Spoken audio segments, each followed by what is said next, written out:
Kali ini kita akan membahas visualisasi konsep yang lebih luas. Apa sih visualisasi konsep yang lebih luas? Oke, langsung aja yuk.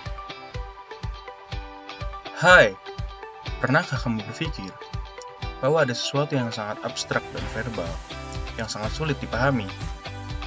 Contohnya adalah sebuah teori. Apakah kamu akan paham jika diberitahu sebuah teori secara verbal? Tentu sulit, bukan?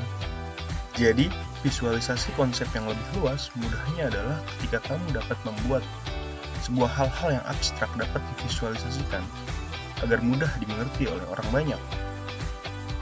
Contohnya visualisasi teori evolusi ini.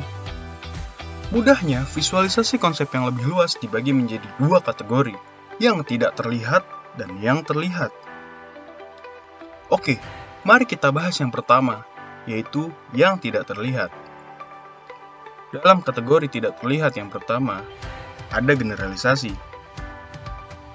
Generalisasi adalah proses penalaran yang membentuk kesimpulan secara umum melalui suatu kejadian, hal, dan sebagainya. Contohnya ketika kita melihat orang Indonesia makan nasi, lalu kita berkata bahwa semua orang Indonesia makan nasi. Selanjutnya adalah teori. Teori adalah konsep dengan banyak variabel yang digunakan untuk menjelaskan sesuatu.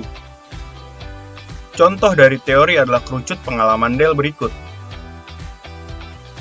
Selanjutnya ada perasaan dan sikap. Perasaan dan sikap adalah tentang apa yang kita rasakan terhadap diri kita sendiri dan bagaimana kita bersikap terhadap hal itu.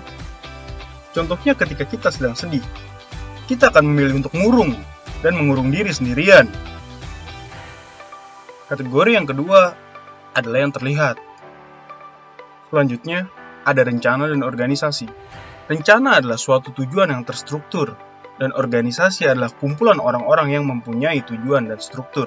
Bahkan organisasi di samping adalah contoh dari rencana dan organisasi yang divisualkan.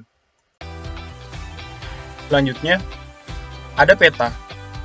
Adalah gambaran visual dari suatu tempat atau wilayah yang ditampilkan pada suatu bidang datar dengan skala tertentu.